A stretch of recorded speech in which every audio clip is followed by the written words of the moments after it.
Lord, in respect to how we shall proceed,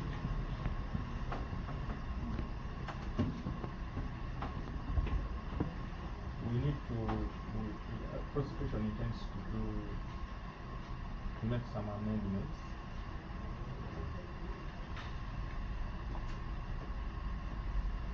And the indictment to reflect the current state of affairs.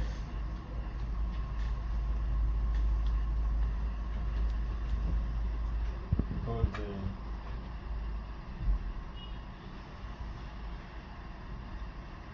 all cases that in this Honorable Ssegirinya update automatically. So we want to make some amendments to the current state of affairs, and that requires some time.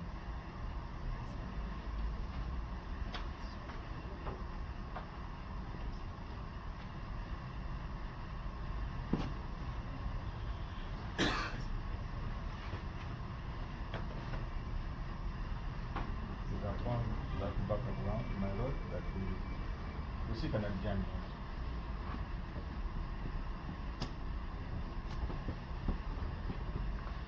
So pray,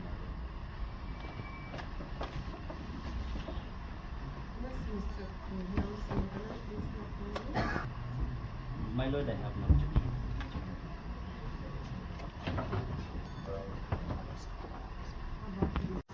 Our instructions, terminate our instructions, especially Arapa and Kampala Groups. The main instructions were A6, but we had joint instructions. No, we had joint instructions, A5 and A6, but the main instructions was Arapa and Kampala Groups, A6. Whose name should not appear anywhere again in this matter. So we are yet to see if the state will again continue bringing fabrications like we've already stated. We don't want them to continue with the fabrications on the name of the Honorable Ssegirinya, who is since deceased. I think he should rest in peace. But if they continue with the other Honorable and Sewanyana, then he will not rest in peace, because they will continue mentioning his name, which is not supposed to be the case. You cannot sever in as far as the particulars are concerned, having stated in the parent case that they used to sit together and plan or and finance or do whatever that they are alleging. I want to see how they remain with the Honorable Ssegirinya in this court. We are yet to see, but I will not be surprised. They have done a lot of things that surprise us. It will not be the first time, so we are ready. We are ready. Disclosures were since concluded. The Honorable Ssegirinya died without any evidence against him. He was meant to come here, but even upon closure of the matter and disclosures, there was no evidence whatsoever. The only piece of evidence that they have been clinging on is statements from co-accused persons who have been consistent. They have even now made applications. They are consistent. They have never been financed or instructed by the Honorable Ssegirinya. I want to see if they want to continue even in his death to claim that the accused persons, the Serwada Mikes and others, are the ones who are going to be witnesses against a dead person. Because if they are to provide any evidence in this matter, in the style of the disclosures that were made, because now look here, if you amend the indictment, it means you are going to amend. Are you going to amend the evidence? Because we looked at the statements which they brought in disclosures, even the witnesses, purported witnesses, were mentioning two names. So now we are going to amend the indictment. Does the state have the chance of amending the evidence? But I think that will not be possible, and that shows that we do not think they have a good case. It is dead. It was dead on arrival. It is dead now, and the case will be dead even tomorrow.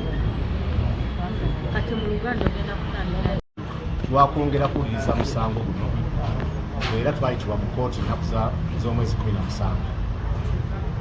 Welutuukidde nga munnaffe the Honorable Ssegirinya ng'atufuddeko, ekitegeeza nti tetukyasobola genda mu maaso na musango ku mugenzi. Kitusanyudde kkooti era tugyebaziza kuba buli tubadde tugenda okutandika mulamuzi ono tumwebaze abadde asooka tuwa ssaala ng'asabira omulwadde era tukakasa essaala ezo yagenze nazo era awumule emirembe.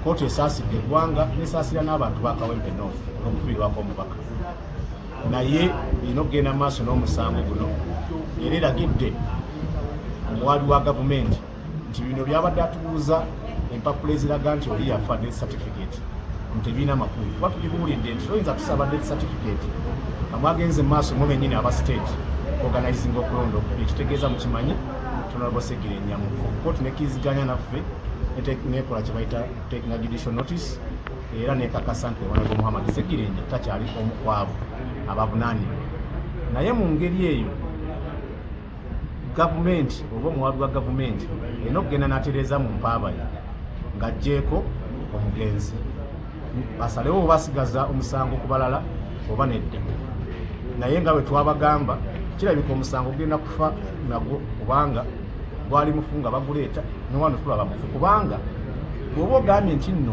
Honorable Ssegirinya aggibwe ku musango guno naye ng'olaba ensonga za Honorable Ssegirinya ne Honorable Alan Ssewanyana zaalinga za balongo nti baatuula wamu ne bateesa wamu okubaako bye bakola nga babikolera wamu kati bw'ojjako Honorable Ssegirinya kiba kizibu okusigaza awamu ng'ate omutali n'ekirala gavumenti bagigamba dda omuwaabi wa gavumenti aleete obujulizi bwagenda okukola ki okwesigamako obujulizi bwokka bwe yaleeta okwesigamako bwabo bagamba nti bavunaanibwa nabo abadde mu kakuli olwaleero naye nga n'obujulizi obwo nabo bwalimu ebyo nti abana abantu babiri newankubadde babwegaana obujulizi abajulizi boogerako naye era bw'otunula ebigambo kitegeeza nti nabo bagenda bakola amendment ennongoosereza mu bujulizi bwe baali bawadde tetulina tukiraba mu mateeka so tukakasa kyandibadde kyamakulu era kyamazima obutabonyabonya basigadde nga abavunaanibwa nga bwe babonyabonya Ssegirinya paka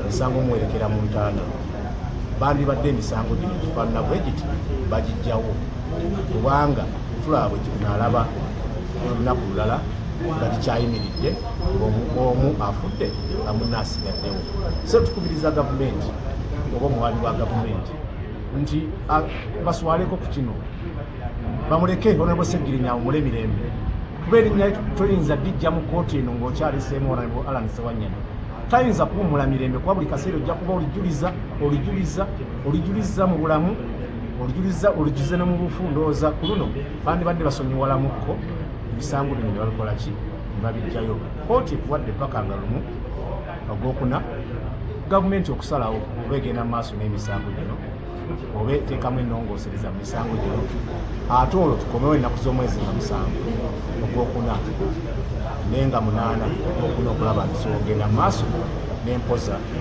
omusango oba omusango guno gwabagulirwa kwabo basigadde nga bakyali kufayira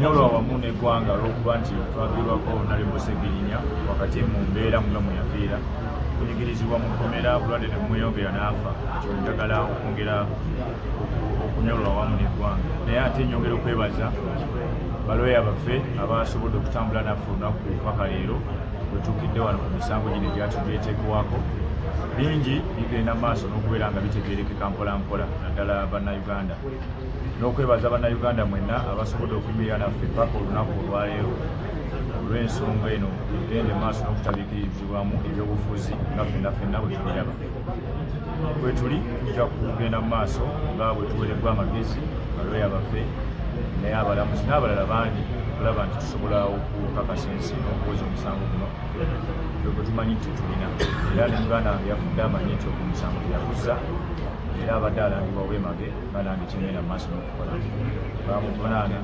ebintu ebitategeerekeka era neewunyiza nnyo juzi lwe babadde Kawempe aba NRM ate nga batendereza Honorable Ssegirinya ne batuuka n'okukozesa mukyala we ku kampeyini ne bakolesa n'abaana be ku kampeyini ne bagamba n'okubaweerera kale simanyi ngeri kyate omutemu emweyamanga gavumenti okuweerera n'abaana be oluvannyuma lw'omutemu oyo okuvaawo nga bwe baali bawaayiriza Honorable Ssegirinya so bingi bikyagenda mu maaso n'okuvaayo katwongere okusabisa the public for being with us in all these situations from prisons up to now.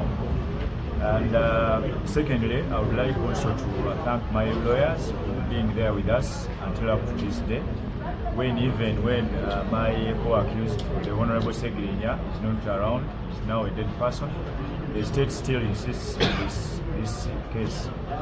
But of course, for us, we know as the people who are in this case that there is no evidence against us, and we have never participated in anything to do with the murdering of people in Greater Masaka, and that is what Honorable Ssegirinya died knowing.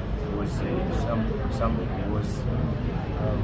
person of good morals, as evidenced by the government itself after his death. He was praised by Parliament, he was praised by government, and even during the by-elections of Kawempe North, we saw even other government officials at Erare praising the Honorable Ssegirinya, even to an extent of supporting his family after death. So we think that they know what they are doing, they know what they have done. In the best way possible is to at least try and save face of government and drop these cases, not to be further hurt. I thank you. No, that one. There is a very court you are accusing someone of being a murderer. When he was laying in state, the state gave the Honorable Ssegirinya an official burial. So is the state telling us that they can give a murderer an official burial? You had the communication from government when he was laid before Parliament. It was clear that the Honorable Ssegirinya was an exceptional leader.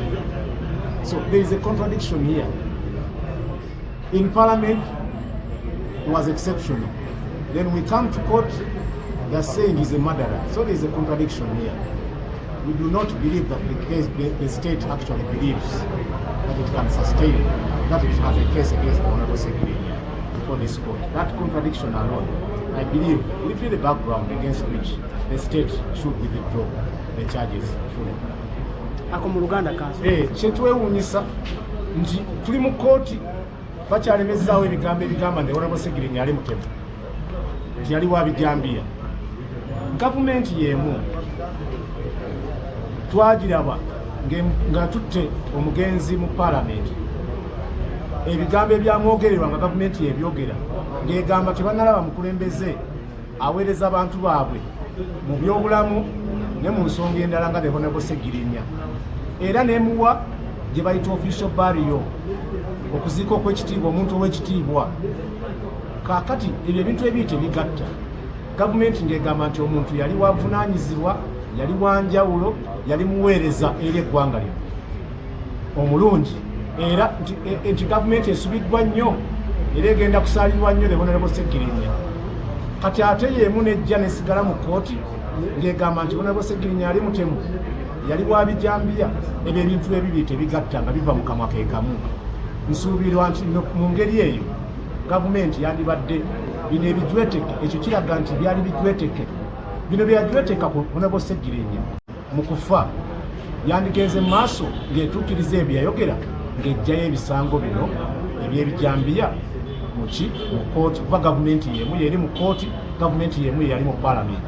Gavumenti yamutendereza mu Parliament, ate gavumenti yekyagamba nti emisango egy'ebijambiya ku ye gikyali wano. Ne mu campaign babadde clear, twalabye official statement ez'ekibiina ekiri mu buyinza nga ziwaana Ssegirinya ne byakolera eggwanga lino. Ekole ekintu kyekimu, kuba bino babyogera na Katuuti okwali pulezidenti w'eggwanga lino, nga bawaana Ssegirinya byakola ne famire ye ne bakiteeka mu maaso ge. Tulowooza bw'ebanga ekkiririza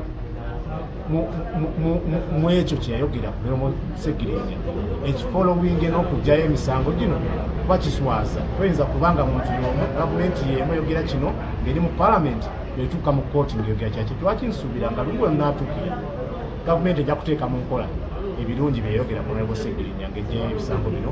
Kuba tosobola kuleka misango ku Honorable Ssewanyana ng'ogamba byonna babikola lumu nga balongo, ate nga Honorable Ssegirinya takyali mu kooti.